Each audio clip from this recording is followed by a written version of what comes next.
Olá pessoal, Shalom, graça e paz a todos. Estou aqui para fazer mais um vídeo para este canal. Antes de mais nada, convido você, se inscreva nele, deixe o seu like, que é muito importante para ajudar na divulgação do conteúdo dos vídeos deste canal. Convido você também para deixar seus comentários, suas sugestões, críticas. Você é sempre bem-vindo neste canal. Hoje eu quero estar trabalhando, respectivamente, um texto que se encontra no livro de Gênesis, no capítulo 1, no versículo 26, a primeira parte do texto. Quero aqui estar trazendo uma abordagem sobre algumas questões importantes que envolvem, no caso, respectivamente, a primeira parte deste texto. Gênesis, no capítulo 1, versículo 26, a primeira parte do texto nos traz a seguinte leitura em hebraico que nos diz assim: Vaiomer Elohim Naase Adam Betsalmenu Kidemotenu, que é traduzido literalmente ficou assim: E disse Deus, façamos humano com a nossa imagem, como a nossa semelhança. Então nós temos aí uma leitura do texto em hebraico e uma tradução, no caso literal, do texto em português. Eu não quero, nesta ocasião, não vou estar trabalhando a questão de uma análise morfossintática, apenas trazendo algumas considerações, primeiramente, sobre a estrutura deste texto, uma análise, respectivamente, sobre um verbo que eu quero estar abordando nesta ocasião, e depois umas considerações e conclusões finais. Bem, o que me levou a fazer este vídeo nesta ocasião é sobre uma questão de uma pergunta, no caso, que este texto acaba formulando para nós. Com quem Deus estava falando? Com quem Elohim estava falando? Dentro, especificamente, desta primeira parte do texto ao qual eu fiz a leitura. Porque o texto começa dizendo assim, né? Vaiomer Elohim. Aqui nós temos uma oração principal, no caso, que dá introdução ali com um verbo que ocorre no aspecto vaiktol, no caso. Então nós temos aqui uma oração principal que vem até aqui, ó. Aqui em cima nós temos esses dois pontinhos, que é o Zakef Katom, um acento disjuntivo, que corresponde a um ponto e uma vírgula, ou a dois pontos, depende da ocasião da estrutura do texto, no caso, né? Dando uma pausa aqui, encerrando, no caso, a primeira oração, que é uma oração principal. Logo após entra aqui uma oração subordinada, no formato de um discurso direto, que diz assim: Nasce Adam, Betsalmenu, Kidemutenu, né? Que diz assim: façamos o humano com a nossa imagem, como a nossa semelhança. Só que aqui nós temos um dado interessante em se analisar. E este dado é o qual? É esse daqui, ó, ao qual quero estar trabalhando nessa ocasião. Como eu já mencionei, o texto começa dizendo: e disse Deus. E o que Deus disse? Façamos. Olha só, este verbo ocorre no plural. Façamos o quê? O humano, com a nossa imagem, como a nossa semelhança, uma estrutura toda no plural. E a questão é, com quem Deus estava falando? Com quem Elohim estava dialogando, no caso, nesta ocasião? Temos aqui não simplesmente um monólogo, mas um diálogo, o que nos faz a entender, aparentemente, já de início, que o Eterno estava dialogando com uma, duas, três ou centenas de pessoas, enfim, porque este verbo aqui, ele ocorre no plural, não definindo um número exato de pessoas, mas leva-nos a entender que Elohim estava conversando com alguém. Antes de trazer algumas considerações respectivamente sobre isso, eu quero aqui compartilhar com vocês alguns dados informativos sobre a estrutura deste verbo. Bem, este verbo aqui especificamente, ele é um verbo que ocorre no tronco kal, né? Ele ocorre na forma de um verbo no aspecto verbal iktol, tem uma conotação aqui futura de algo que está em planejamento, de algo que está por vir. Ele ocorre também na primeira pessoa do comum plural. E agora vem uma das partes mais interessantes também. Ele é um verbo que, no caso, que ocorre num tipo chamado de verbo cortativo. Bem, mas o que é um verbo cortativo? O cortativo aqui, no caso, ele tem como finalidade, segundo a gramática de Bruce Walkt e O'Connor, na página 573, ele tem como finalidade de expressar, no caso, vontade ou forte desejo do locutor, consentimento e também pedido.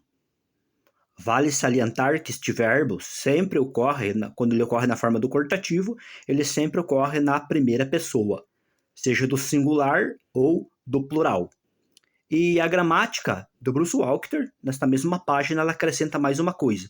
Ela diz o seguinte, que este verbo aqui, quando ele ocorre, no caso, no cortativo, especificamente na primeira pessoa do plural, do comum plural, ele tem como finalidade também expressar encorajamento um ao outro para uma ação. Isso está registrado lá. Se você tiver esta gramática, você pode conferir na página 573. Então, nós temos aí uma análise, no caso, né, dizendo que este verbo pode expressar, no caso, vontade ou forte desejo do locutor, consentimento ou pedido na primeira pessoa do singular, né? E quando ocorre na primeira pessoa do comum plural, pode expressar encorajamento, né? De um ao outro, né? Para uma ação. Então, nós temos aí esses dados importantes, né, no caso, sobre este verbo. Bem, mas isso não elimina, no caso, a pergunta, não satisfaz a pergunta levantada como uma resposta satisfatória.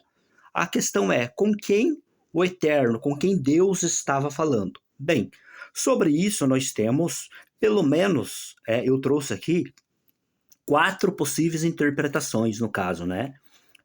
Existem algumas outras ainda, mas que são já mais secundárias, que não tem assim tanta, como que eu vou dizer assim, tanto destaque.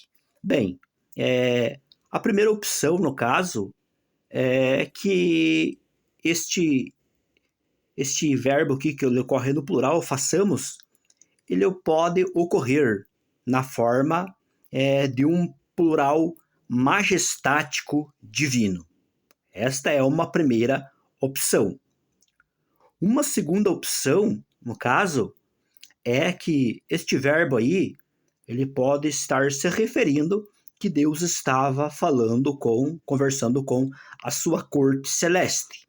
Ou seja, ele estava em um diálogo com os anjos, no caso, quando ele estava ali com o planejamento de criar o homem. Esta é uma interpretação defendida geralmente dentro do contexto judaico. O judaísmo ortodoxo vê neste formato, que Deus estava dialogando com a sua corte celeste, com os anjos. Em terceiro lugar, podemos dizer também, no caso, como uma terceira opção, uma interpretação defendida por alguns, que este verbo aqui, quando ele ocorre neste formato plural, ele está, no caso, se referindo ali aos atributos divinos do Eterno, de Deus.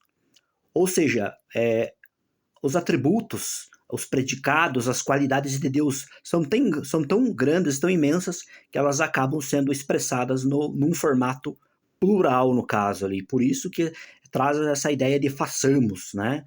Expressando a majestade, a grandeza de Deus. Enfim, alguns defendem essa interpretação.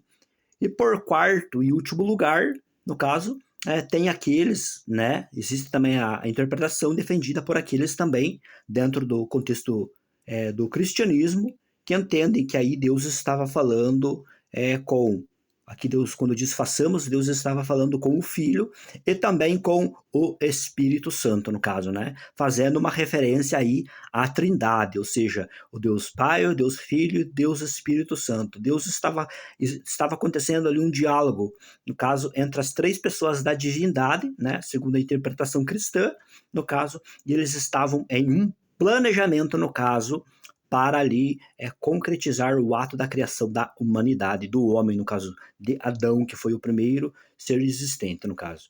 Enfim, temos essas 4 interpretações, né? Aí, né? A primeira, como eu já falei, fazendo referência a um plural majestático divino. A segunda, Deus dialogava com a sua corte celeste. A terceira, referência aos seus atributos divinos. E a quarta referência, no caso, a quarta opção, que ali estava ocorrendo um diálogo, no caso, entre o Pai, o Filho e o Espírito Santo, uma referência à Trindade.